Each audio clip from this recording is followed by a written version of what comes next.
کہ جس طریقے سے اللہ تعالیٰ نے اس چیز کو پسند نہیں فرمایا مسلمانوں کے لیے جو مال و اسباب سے بھرپور تھی، اور اللہ تعالیٰ نے کہا نہیں، عزیمت پر عمل کرو، لڑائی کرو تاکہ تمہارا غلبہ ہو جائے۔ بالکل یہی چیز اللہ سبحانہ، اسی لیے اس مملکت کو مملکت خداداد پاکستان کہا جاتا ہے۔ ہمیں بھی مال دولت نہ ملا، اللہ سبحانہ و تعالی نے اس ملک کی بہت زیادہ مناسبت رکھی ہے ریاست مدینہ کے ساتھ، یہاں تک کہ جنگ بدر کے معاملے کو بھی اب اگر آپ دیکھیں حرف بحرف پورا اترتا ہے کہ کہاں 70 ارب ڈالر کا دفاعی ڈیفنس بجٹ رکھنے والا ملک اور کہاں 9 ارب ڈالر کا ڈیفنس بجٹ رکھنے والا ملک۔ کوئی مماثلت نہیں ہے۔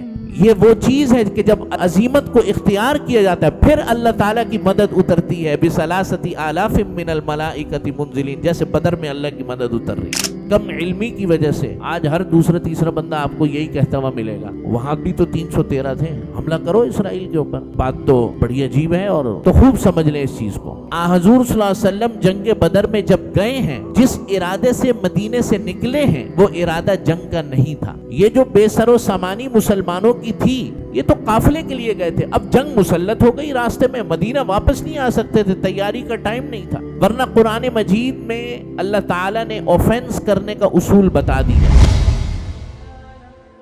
مفتی صاحب کے بیانات سننے کے لیے مفتی صاحب کے آفیشیل چینل مفتی مجود امین کو سبسکرائب کیجیے۔ محترم سامعین اکرام، بزرگوں اور دوستوں، اسلامی تاریخ میں رمضان المبارک کی عملی لحاظ سے ایک بہت بڑی اہمیت تو ہے ہی، اور آپ حضرات اس کو جانتے ہیں،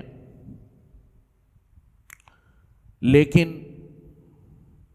آپ حضرات عملی لحاظ سے تو اس کی اہمیت سے واقف ہیں، جیسے روزہ، قرآن مجید، تراویح، اعتکاف، صدقۃ الفطر، اور اسی طریقے سے لیلۃ القدر، تاکراتیں۔ تو ایک اللہ تعالیٰ کا عملی لحاظ سے پورا ایک پیکج ہے، لیکن رمضان المبارک کی ایک بہت بڑی اور اہم ترین شان اسلامی تاریخ کے حوالے سے وہ اسلام اور کفر کا پہلا معرکہ جنگ بدر کے حوالے سے بھی ہے، کہ اللہ تعالیٰ نے مسلمانوں کو بدر کے میدان میں سن 2 ہجری میں رمضان المبارک 17 رمضان المبارک کو اللہ تعالیٰ نے فتح عطا فرمائی، آج 16 ہے۔ تو یہ وہ عظیم الشان معرکہ تھا کہ جس کو اللہ تعالیٰ نے قرآن مجید میں یوم الفرقان کہا، کہ جس نے کفر اور اسلام کے درمیان فرق کر دیا۔ فرقان، فرق کرنے والی، قرآن مجید کو بھی فرقان کہتے ہیں، قرآن مجید فرقان حمید، فرق کرنے والا۔ اور اسی طریقے سے اللہ نے اس دن کو، یعنی کہ 17 رمضان المبارک، کہ جس دن اللہ تعالیٰ نے بدر میں مسلمانوں کو فتح عطا فرمائی، اس دن کو بھی اللہ نے یوم الفرقان کہا، کہ فرق کر دینے والا دن۔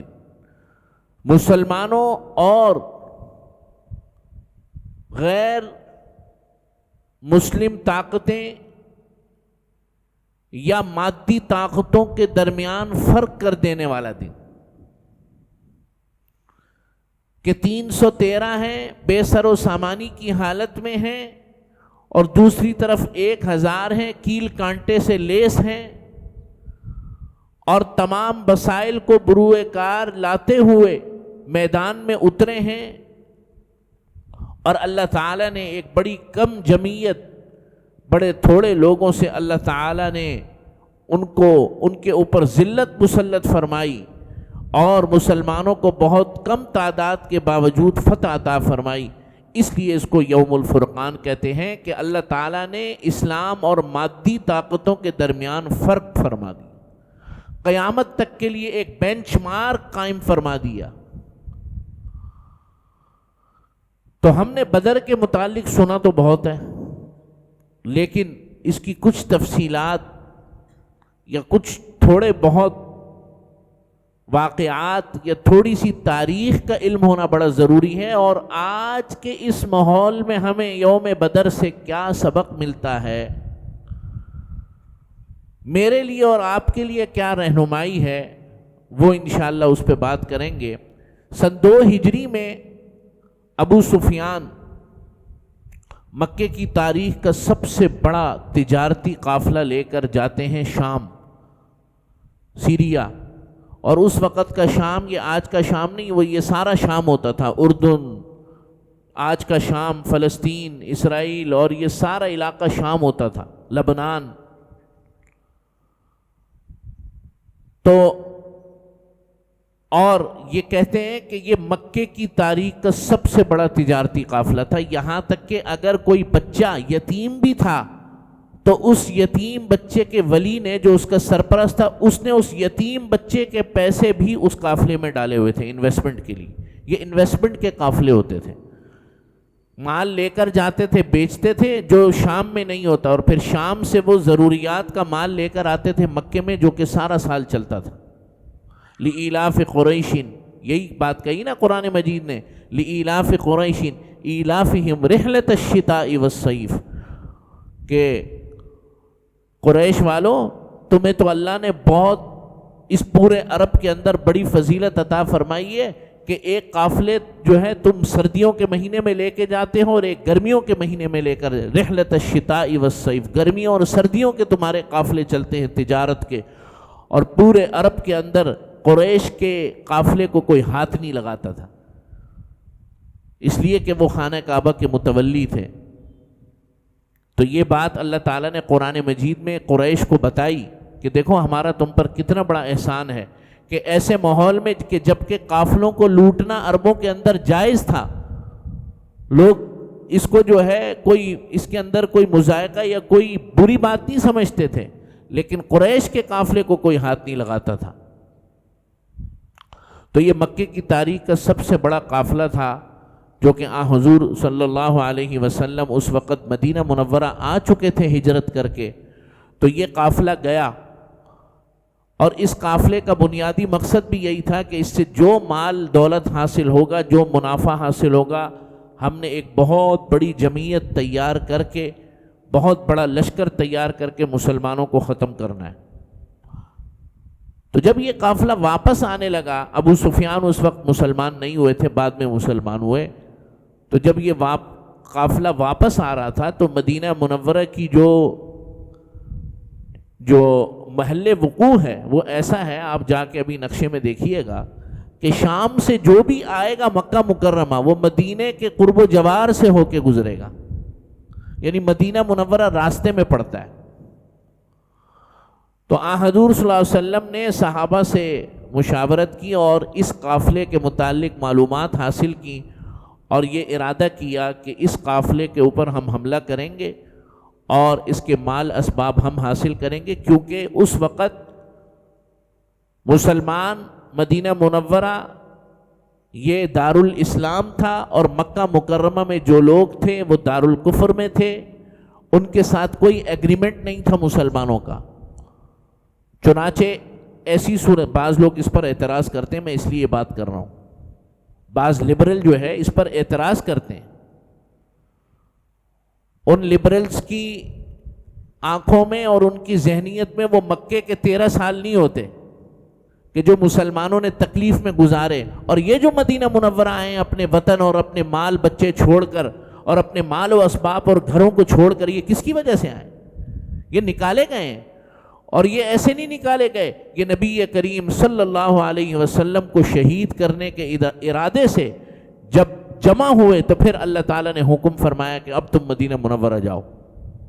تو یہ تو قتل کرنے کے در پہ تھے، چنانچہ حضور صلی اللہ علیہ وسلم نے کہ ان کے اس قافلے پر حملہ کیا جائے، اس کو مال غنیمت کو لیا جائے اور ان کی کمر کو توڑ دیا جائے اور ان کو اچھا خاصا نقصان پہنچایا جائے۔ تو حضور صلی اللہ علیہ وسلم اس قافلے کی سرکوبی کے لیے نکلے، جو کہ اب شام سے واپس آ رہا تھا مکہ مکرمہ، لیکن ابو سفیان کو اطلاع ہو گئی، تو ابو سفیان نے مکہ مکرمہ پیغام بھجوایا کہ ہمارا سارا مال اور زندگی بھر کی جمع پونجی خطرے میں ہے، پہنچو مدد کے لیے۔ تو پھر ابو جہل نے اعلان کیا اور مکہ مکرمہ میں ایک جنگی لشکر تیار ہوا، اور وہ لشکر جو ہے 1000 لوگوں پر مشتمل تھا۔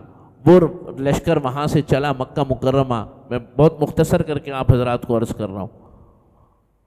تو یہ لشکر جب چلا مکہ مکرمہ سے تو مسلمان تو نکل چکے تھے، تو مسلمانوں کا ارادہ لڑائی کا تو نہیں تھا شروع میں، کیونکہ ایک تجارتی قافلے کے ساتھ کتنے لوگ ہوتے ہیں حفاظت کے لیے؟ تھوڑے بہت۔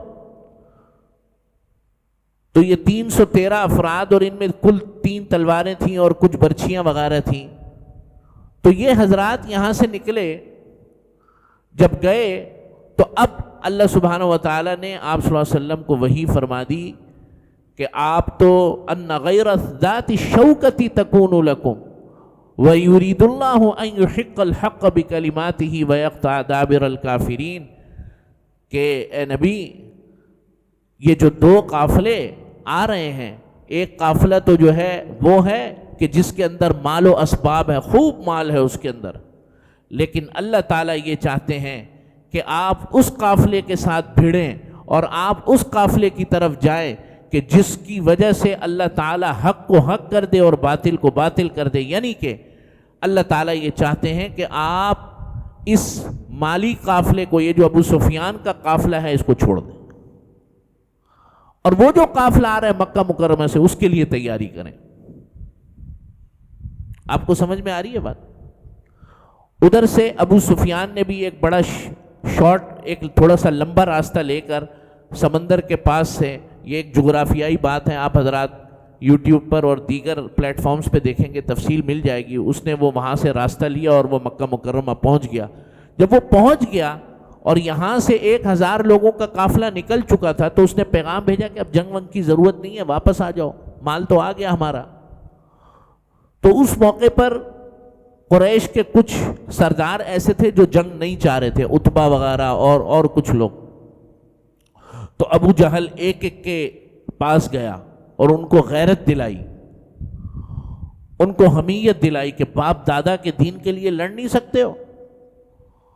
اور عربوں کے اندر ایک معاملہ یہ ہے، اور پھر جو ہے نا ان کو بزدلی کے تانے دیے۔ عرب ہر چیز برداشت کر لیتے ہیں، بزدلی کا تانا اس وقت کے نہیں برداشت کرتے تھے، آج کے تو معاملات آپ چھوڑ دیں۔ تو اب جب یہ بات کی تو اب انہوں نے کہا ٹھیک ہے، اب ہماری جو ہے غیرت پر بات بنی ہوئی ہے اس طریقے سے، تو سارے کے سارے پھر فیصلہ ہوا۔ چنانچہ میدان بدر کے اندر یہ 2 لشکر جمع ہوئے، اور مسلمان بے سر و سامانی کی حالت میں۔ 1-2 چیزیں میں یہاں عرض کر دوں کہ جو کہ آپ حضرات نے زندگی بھر سنی ہوں گی، لیکن کم علمی کی وجہ سے اور لوگ مطالعہ صحیح نہیں کرتے۔ ایک بات یہ کہ دیکھو آج ہر دوسرا تیسرا بندہ آپ کو یہی کہتا ہوا ملے گا کہ وہاں بھی تو 313 تھے، حملہ کرو اسرائیل کے اوپر۔ سمجھ رہے بات؟ تو بات تو بڑی عجیب ہے اور دل کو لگنے والی ہے، تو خوب سمجھ لیں اس چیز کو کہ حضور صلی اللہ علیہ وسلم جنگ بدر میں جب گئے ہیں، جس ارادے سے مدینے سے نکلے ہیں وہ ارادہ جنگ کا نہیں تھا۔ یہ جو بے سر و سامانی مسلمانوں کی تھی یہ اس وجہ سے تھی، آپ سمجھ رہے بات؟ یہ تو قافلے کے لیے گئے تھے، اب جنگ مسلط ہو گئی راستے میں، مدینہ واپس نہیں آ سکتے تھے، تیاری کا ٹائم نہیں تھا۔ ورنہ قرآن مجید میں اللہ تعالیٰ نے اوفینس کرنے کا اصول بتا دیا ہے۔ 2 قسم کے جہاد ہوتے ہیں، اقدامی جہاد اور دفاعی جہاد۔ کتنے؟ دفاعی جہاد جب دشمن آپ پر حملہ کر دے تب تو جو کچھ ہے لڑنا ہے، پھر تو ہر صورت کے اندر 2 ہوں 5 ہوں 10,000 ہوں 10 لاکھ ہوں 5 لاکھ ہوں، پھر تو چاہے تعداد ہو مال و اسباب کیسے ہی ہو، تب تو لڑنا ہے۔ آپ سمجھ رہے ہیں بات؟ لیکن اوفینس کرنے کے لیے قرآن نے اصول خود بنا دی ہے، اور وہ کیا ہے؟ الآن خفف اللہ عنکم وعلم ان فیکم ضعفا فإن یکم منکم مئۃ صابرۃ یغلبوا مئتین وإن یکم منکم الف یغلبوا الفین بإذن اللہ واللہ مع الصابرین۔ قرآن نے طے شدہ اصول بنا دیا کہ اوفینس کرنے کے لیے تمہاری جمعیت کم سے کم آدھی ہونی چاہیے۔ کتنی ہونی چاہیے؟ وَعَلِمَ أَنَّ فِيكُمْ ضَعْفًا فَإِن يَكُن مِّنكُم مِّئَةٌ صَابِرَةٌ يَغْلِبُوا مِئَتَيْن۔ اگر 100 ہو تو 200 پر غالب آ جاؤ گے، اگر 1000 ہو تو 2000 پر غالب آ جاؤ گے۔ آپ سمجھ رہے بات؟ تو اوفینس کا، اقدامی جہاد کا قرآن نے خود اصول بیان فرما دیا ہے، اور وہ یہ ہے کہ جمعیت اور طاقت میں کم سے کم تم آدھے ہو تب اقدامی جہاد کرنا، لیکن دفاعی جہاد تو ہر صورت میں کرنا ہے۔ جیسے کہ مئی کے مہینے میں اللہ تعالیٰ نے ہمیں موقع دیا اور ہم نے دفاعی جہاد کیا۔ یہ کون سا دفاعی جہاد؟ یہ کون سا جہاد تھا؟ مئی میں جو انڈیا کے ساتھ ہماری جنگ ہوئی، یہ دفاعی جہاد، اور اللہ تعالیٰ نے اس میں سرخرو فرمایا۔ اقدامی جہاد وہ ہوتا ہے جو یہاں پہ کم علم اور جذباتی لوگ ہر وقت حملہ کر دو، ایٹم بم چلا دو۔ سمجھ رہے ہیں بات؟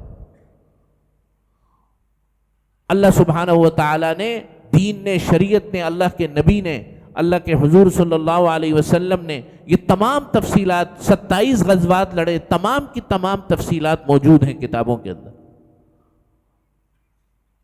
تو خیر، آپ حضور صلی اللہ علیہ وسلم، یہ میدان بدر میں مقابلہ ہوتا ہے، آپ صلی اللہ علیہ وسلم دعا فرماتے ہیں اللہ سبحانہ و تعالیٰ سے، اور بڑی الہا و زاری کے ساتھ دعا فرماتے ہیں، جبکہ وعدہ ہو چکا ہے کہ اللہ تعالیٰ اب آپ کو فتح عطا فرمائیں گے، یہ وعدہ ہو چکا ہے۔ انی ممدکم بألف من الملائکۃ بثلاثۃ آلاف من الملائکۃ، 3000 فرشتوں کے ساتھ اللہ تعالیٰ مدد فرمائیں گے، وعدہ ہو چکا ہے۔ پھر بھی حضور صلی اللہ علیہ وسلم ساری رات اللہ کے حضور مانگتے رہے، اور جن الفاظ میں آپ صلی اللہ علیہ وسلم نے دعا فرمائی ہے وہ بڑے عجیب الفاظ ہیں۔ آپ صلی اللہ علیہ وسلم نے فرمایا، اے اللہ، کہ اگر آج یہ تھوڑی سی جمعیت، جو میری تھوڑی سی جمع پونجی ہے، جو میں آپ کے بارگاہ میں لے کر آیا ہوں، اگر یہ ختم ہو گئی تو قیامت تک آپ کا نام لینے والا کوئی نہیں ہو، ان کو فتح عطا فرما۔ باوجود وعدے کے دعا کرنا یہ بھی نبوی طریقہ ہے اور سنت ہے کہ آدمی کو تمام اسباب اختیار کرنے کے بعد بھی اللہ سے رجوع کو نہیں چھوڑنا چاہیے۔ اور چنانچہ جنگ ہوئی، اور تفصیلات کتابوں میں موجود ہیں، سیرت کی کتابوں میں موجود ہیں کہ اللہ سبحانہ و تعالیٰ نے مسلمانوں کو فتح عطا فرمائی، اور 70 کے قریب 70 سردار جو ہے وہ واصل جہنم ہوئے، 70 سردار، اور مسلمانوں کے 15 یا 16، بعض روایات میں 14، بعض روایت میں 16 صحابہ شہید ہوئے۔ اور یہ وہ صحابہ تھے اکثر جو کہ یعنی صحابی تو خیر صحابی ہوتا ہے، اللہ کا مرتبہ اس کے یہاں، لیکن بہت جن میں سے مہاجرین جنہیں کہنا چاہیے وہ نہیں تھے ان میں سے اکثر، یعنی کہ جن سے بدلہ لینا تھا مکے والوں کو، قریش والوں کو۔ یہی ہوا نا، جب مسلمانوں نے، جب لڑائی شروع ہوئی نا، جب لڑائی شروع ہوئی تو حضور صلی اللہ علیہ وسلم نے انصار صحابہ، 3 انصار صحابہ آئے، تو قریش نے کہا کہ یہ کون ہے؟ انہوں نے کہا یہ حضور کے ماننے والوں کا، تم سے تو ہماری لڑائی نہیں ہے، ہمارے مقابلے کے بندے بھیجو، یعنی کہ وہ بندے بھیجو جو ہمیں چھوڑ کر آئے ہیں، جنہوں نے ہماری دم پر پاؤں رکھا ہوا ہے، قریش کے وہ لوگ، علی کو بھیجو، ابو بکر کو بھیجو، عمر کو بھیجو، عبد الرحمن ابن عوف کو بھیجو، زبیر کو بھیجو۔ تو پھر حضور صلی اللہ علیہ وسلم نے حضرت حمزہ کو، حضرت علی کو اور حضرت حارث بن ابی مطلب کو جو ہے بھیجا۔ تو پہلے ہی وار کے اندر حضرت علی نے اور حضرت حمزہ نے عتبہ کا اور اس کے بیٹے ولید بن عتبہ کا کام تمام کر دیا۔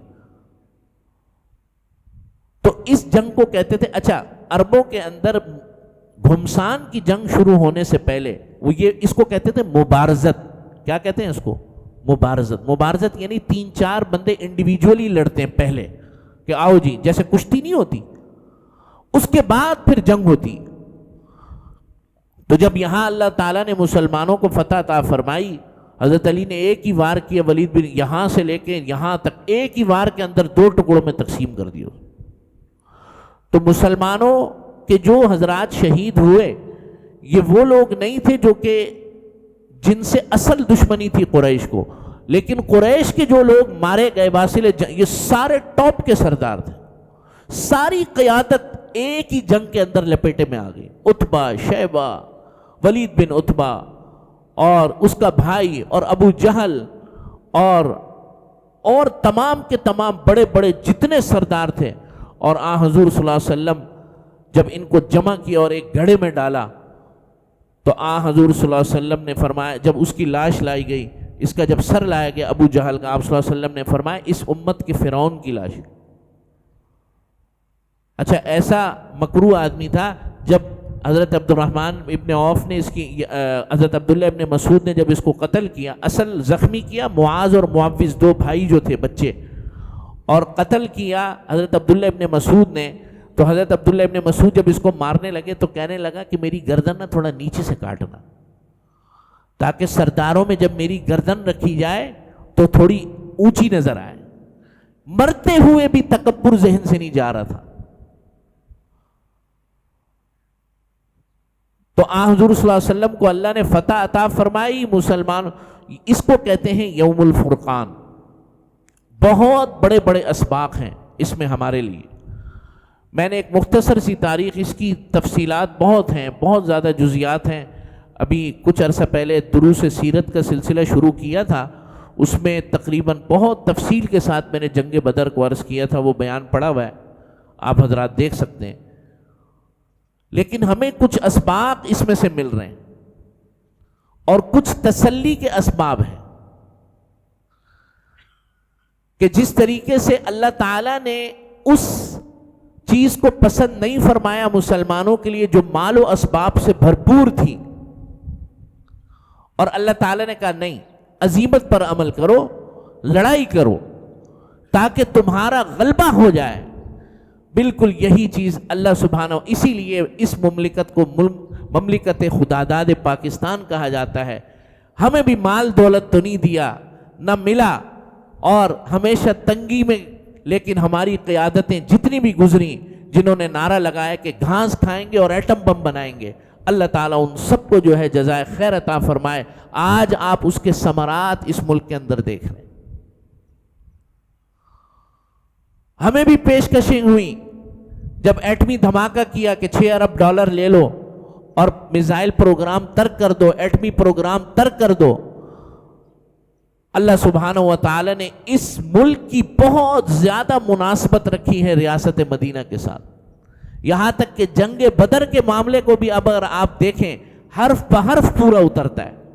اتنی مشابہت ہے، اتنی مشابہت ہے کہ آپ حیران ہو جائیں گے۔ میں نے تو ایک چھوٹی سی مشابہت بنائی کہ جس طرح مسلمانوں نے اس وقت پیٹ پر پتھر باندھ کر جنگیں لڑیں، ہم نے بھی پیٹ پر پتھر باندھے، اور لیکن اللہ سبحانہ و تعالیٰ نے آج کے دن آپ دیکھیں، اس وقت مارچ 2026 کے اندر آپ کہاں کھڑے، اور جنہوں نے مال و اسباب جمع کیے وہ کہاں کھڑے، جنہوں نے بلڈنگیں بنائی وہ کہاں کھڑے، اور میں اور آپ کس قدر الحمدللہ چین اور سکون سے جی رہے۔ اسباب کم ہیں، روڈ ٹوٹے ہوئے ہیں، گٹر بہہ رہے ہیں، ٹھیک ہے، بجلی چلی جاتی ہے، گیس ٹائم پہ نہیں آتی، یہ سب چیزیں اپنی جگہ پر ہیں، لیکن وہ عزت و شوکت اور وہ اللہ تعالیٰ نے جو کامرانی اور عزت آپ کو مجھے عطا فرمائی ہے اور اس ملک کو عطا فرمائی ہے، مجھے بتائیں پوری 57 اسلامی مملکتوں کے اندر کس کو عطا فرمائی؟ آپ کو عطا فرمائی، اس ملک کو عطا فرمائی، اس ملک کے رہنے والوں کو عطا فرمائی، اس کی افواج اور اس کے ایٹمی پروگرام کے وسیلے سے اللہ تعالیٰ نے، اس لیے کہ ہم نے اس وقت جو ہے، اور ابھی اس کے مظاہر آپ نے پچھلے سال مئی کے مہینے میں دیکھے کہ کہاں 70 ارب ڈالر کا دفاعی ڈیفنس بجٹ رکھنے والا ملک اور کہاں 9 ارب ڈالر کا ڈیفنس بجٹ رکھنے والا ملک۔ کوئی مماثلت نہیں ہے، کوئی کمپیریزن نہیں ہے۔ یہ وہ چیز ہے کہ جب اللہ تعالیٰ، جب عزیمت پر عمل کیا جاتا ہے اور عزیمت کو اختیار کیا جاتا ہے، پھر اللہ تعالیٰ کی مدد اترتی ہے بثلاثۃ آلاف من الملائکۃ منزلین، جیسے بدر میں اللہ کی مدد اتر رہی کہ جب فرشتے آپ کی مدد کرتے ہیں اتنی بڑی طاقتوں کے ہوتے ہوئے کہ آپ کے چاروں اطراف کے اندر اس وقت جو کھیل کھیلا جا رہا ہے اور بیچ میں ایک اسلامی ملک بچا ہوا ہے. کیسے بچا ہوا ہے؟ بالکل ایسے بچا ہوا ہے جیسے موسیٰ علیہ السلام بچے ہوئے ہیں ایک صندوق کے اندر، اور چاروں طرف فرعون کے ہرکارے پھر رہے ہیں کہ بچوں کو قتل کر رہے ہیں، ایسے بچایا ہوا. تو میرے عزیز دوستوں اور بزرگوں، یوم بدر کے یہ پیغام اور یوم بدر کا یہ جو منشور اور یوم بدر کا یوم الفرقان کا یہ جو معرکہ ہے، یہ میرے لیے اور آپ کے لیے بہت بڑے اسباق لیے ہوئے ہیں. اللہ سے دعا ہے اللہ تعالیٰ ہم سب کو توفیق عمل نصیب فرمائے. وآخر دعوانا الحمدللہ.